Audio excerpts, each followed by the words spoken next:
Добрый день, меня зовут Александр, рад приветствовать вас на моем канале. Сегодня у нас 14 июля, на календаре вторник, и сегодняшнее утро нас радует опять хорошей погодой, нет никакой жары. 18 градусов где-то. Такой приятный ветерок прохладный. На день обещают в районе 26 градусов. По карте погоды я посмотрел. Дождя не намечается на этот день. Поэтому можно смело снимать ролик, прогуливаться. Я на всякий случай зонтик с собой все равно взял. Ну, старый пока еще. Новый еще не пришел, должен со дня на день прийти. Начнем по традиции с благодарности. В первую очередь, наверное, хочу выразить благодарность своим родителям. Я в предыдущих роликах почему-то про них забыл. А это, наверное, самая главная благодарность, которую мне могу выразить моим родителям. Спасибо вам большое. Следующую благодарность хочу выразить текущей работе. Я работаю. Эта работа позволяет оплачивать квартиру, еду, интернет, вещи, которые покупаю я, оплачивать проезд в общественном транспорте. Вот. О чем я сегодня хотел поговорить? Сейчас посмотрю, что в шпаргалке. Первое, о чем хотел поговорить, это про приложение будильник в андроиде. Почему так по-разному отображается в этом приложении, в разных андроидах, на разных телефонах дни недели отображаются. Я постоянно пользуюсь будильником, то есть у меня много будильников поставлены там на утро, например, там на вечер какие-то события должны происходить. И я ставлю именно каждодневный будильник. Например, чтобы утром просыпаться там в 5 утра, я ставлю с понедельника по пятницу, например, да, чтобы каждый день будильник срабатывал. И когда я этот будильник создаю по плюсику в приложении в этом, то у меня в настройках внутри этого будильника спрашивает, с какой периодичностью он должен срабатывать, там каждый день, каждую неделю там или так далее. Я когда выбираю каждую неделю, у меня открывается список дней этой недели. И почему-то неделя начинается с воскресенья. Вот. И я не могу понять, почему с воскресенья это начинается. Ну, типа, у меня в телефоне русский язык, страна Россия выбрана. В календаре, приложение календарь телефона стандартное, тоже выбрано, чтобы неделя начиналась с понедельника. И в календаре отображается нормально с понедельника. Но почему-то в будильнике идет с воскресенья. Пытался погуглить. Там пишут в Google, что надо, чтобы в календаре стоял понедельник, и тогда типа будильник сам подтянет это расположение дней. Ну, порядок дней недели. Ну, нифига. Я проверил, у меня все стоит в календаре нормально. У кого, если тоже такая проблема есть, пишите в комментариях, как вы ее решили, или просто не заморачивайтесь, не паритесь, как бы, ну, с воскресенья. Просто это, я так понимаю, это западный стандарт, американский, что неделя начинается с воскресенья. Это у нас с понедельника она начинается, а у них с воскресенья. И поэтому, типа, и в Китае еще, по-моему, такая же система. Но могу ошибаться. Поправьте меня в комментариях, если я ошибся. И посмотрел у знакомых на телефоне, у коллег. У них тоже у всех по-разному. То есть у кого-то тоже с воскресенья, у кого-то с понедельника. Какой-то прямой зависимости я не нашел. То есть у меня на новом телефоне, вот Honor 400, именно вот такая штука.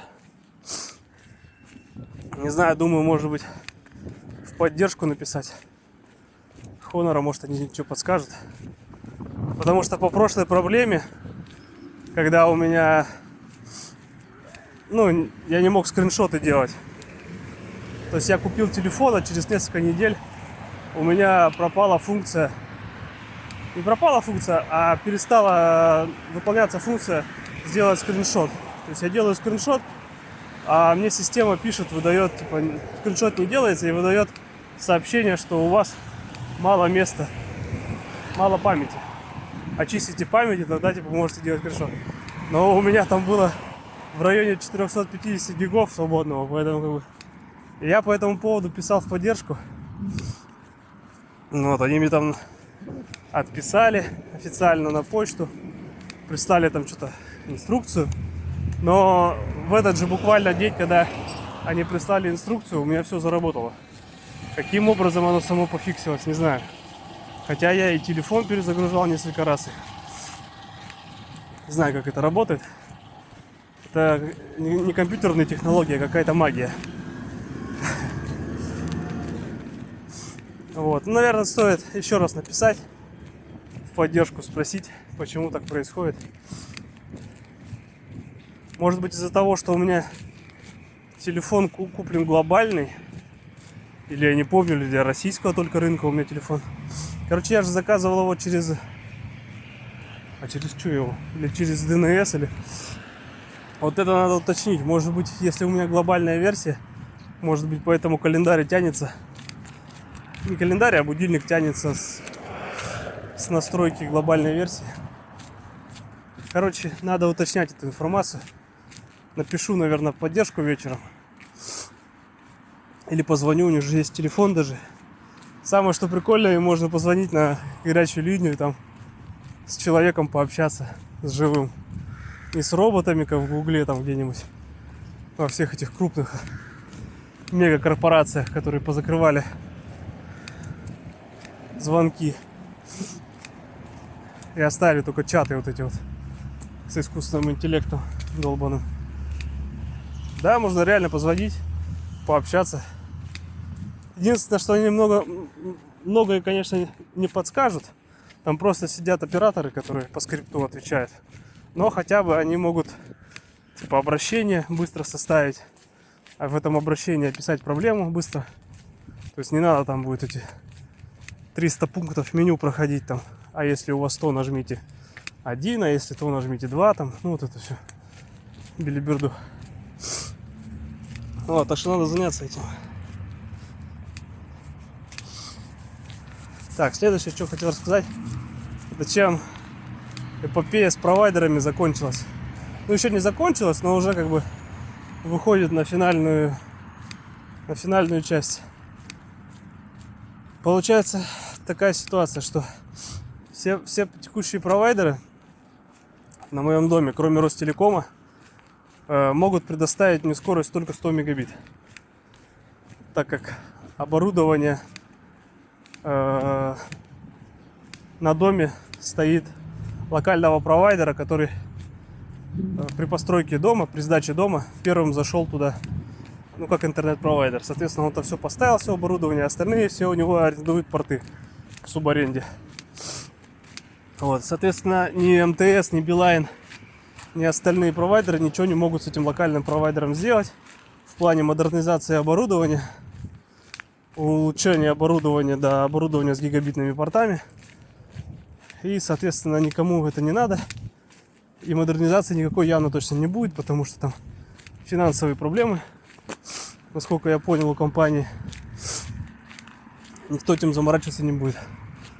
И единственный вариант мне предложили — это вот, перейти на Ростелеком. Типа, да, у Ростелекома оптика заходит, свое оборудование, и им пофигу на всех локальных других провайдеров, потому что Ростелеком сам является глобальным провайдером и сам может что хочет, что хотеть, то и делать. И, соответственно, там скорости у них есть 600 мегабит максимальная, я посмотрел.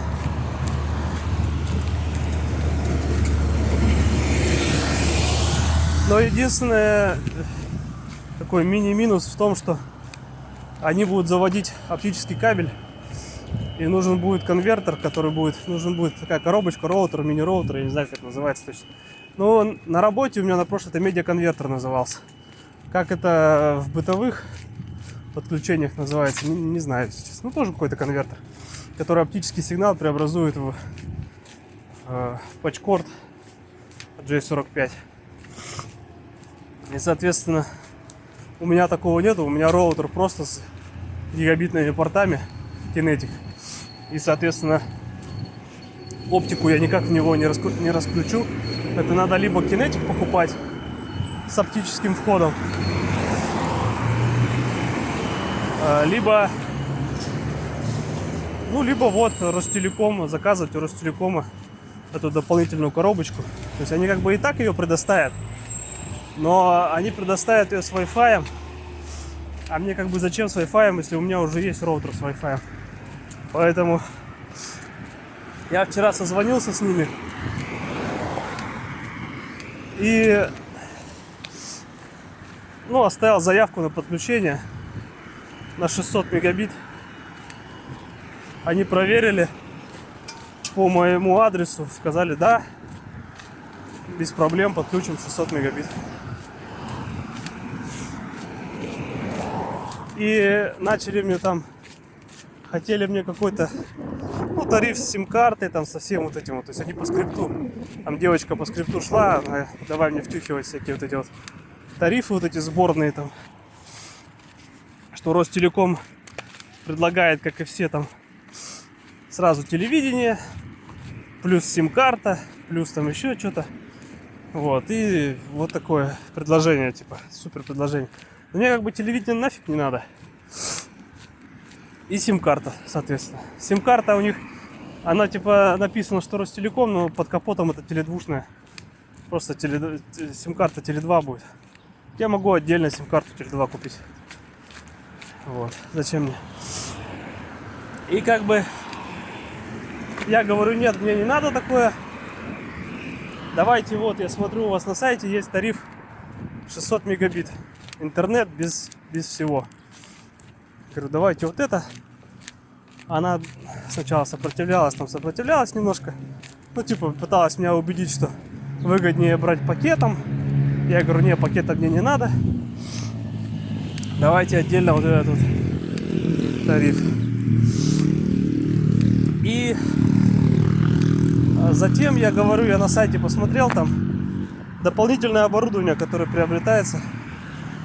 Там вот этот идет как раз конвертер, который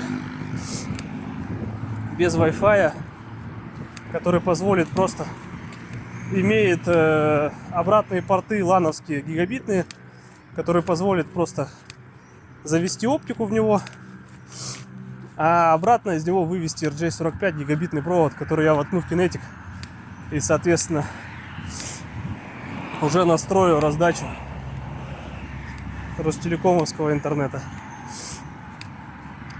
В принципе, вот так пока думаю сделать. Короче, в итоге меня загнали в Ростелеком по факту. И с этим как бы ты ничего сделать не можешь, потому что локальный провайдер не хочет вообще никаким образом идти навстречу, или своему клиенту, или клиенту субподрядческих провайдеров. Вот.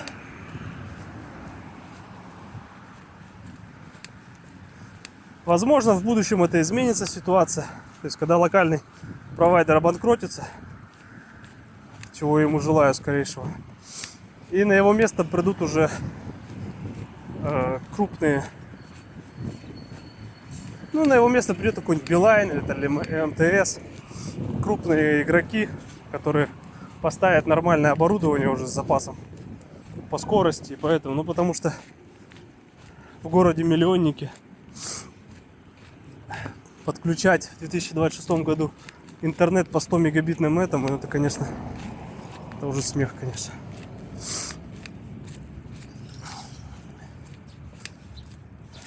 Вот. Поэтому как бы поставлю Ростелеком, попробую. Да, конечно, у меня отношение к Ростелекому такое двоякое. Я поспрашивал у знакомых, у кого Ростелеком стоит. Они как бы говорят, ну нормально, типа работает. 2-3 я, по-моему, спросил про Ростелеком. На работе коллега сказал, что у него тоже Ростелеком стоит 300 мегабит. И поэтому как бы думаю, ну, блин, куда деваться. Попробую, если что-то пойдет не так, то, ну, переключусь на Билайн. Как бы ни разу Ростелекома у меня не было, если честно. Давным-давно в деревне, когда я еще жил, у меня был обычный диалап модем через телефонную линию. Ну, телефонная линия, наверное, все Ростелекому принадлежат, сейчас вот эти старые. Раньше, наверное, Ростелекома не было. Но по сути это одно и то же. То есть все вот эти вот линии абонентские, это все Ростелекомовское. Был когда-то диалап в деревне. Потом ADSL.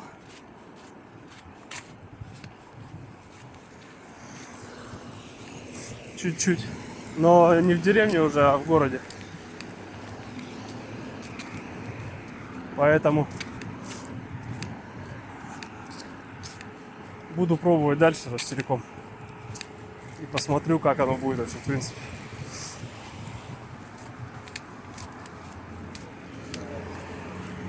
Если скорость 600 будет отдаваться, так это вообще хорошо. Но они, как обычно, все пишут там, что до 600 там. А до 600 это может быть и 100, поэтому... И как замерить, что реальные 600 мегабит есть? То есть все эти спид-тесты, они, наверное, только до каких-нибудь локальных серверов меряют скорость. Мне интересно, до Яндекса какая скорость будет, до Яндекс.Диска. С какой скоростью будут ролики загружаться на Яндекс.Диск? Там по 5, по 6 гигабайт. Мгновенно или также придется ждать, как я сейчас жду?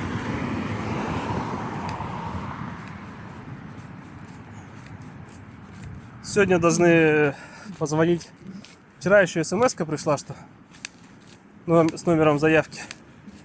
И вчера мне оператор сказала, что сегодня должны связаться со мной. Ну, техник должен позвонить и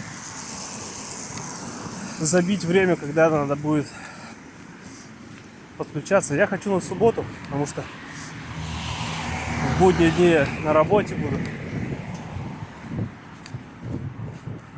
Ну, если на субботу не получится, то тогда на крайняк в пятницу. Чтобы не остаться без этого. Подготовил, там уже посмотрел, через что заводить. Я так понял, что будет просто тонкая оптика заходить. Проверил, что у меня на кухню отверстие есть, чтобы завести его. А вот в саму квартиру отверстия, короче, нету. Но там заходит кабель, коаксиальный кабель этого кабельного телевидения от предыдущего провайдера. которым я не пользуюсь. Соответственно, я думаю его вытащить, таким образом отверстие освободить там входное, и через него уже можно будет заводить, ну, чтобы не сверлиться там вот, лишний раз вот это вот всю пыль не гонять, заранее подготовить все, чтобы техник пришел, просто соединение сделал там, обжал. Ну, таким образом и время сэкономить, и меньше мороки сделать.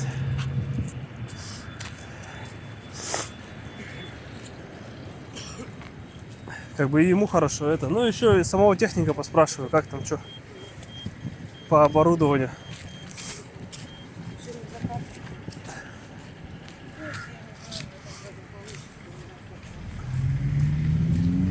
Вот, поэтому вот такая ситуация с провайдером. Ладно, друзья, спасибо, что смотрите мои ролики. Подписывайтесь на канал, ставьте лайки, пишите обязательно комментарии, вопросы в комментариях задавайте, на какие смогу вопросы, на какие отвечу. Вот, еще раз большое спасибо, что смотрите. Хорошего вам дня, до скорого, друзья.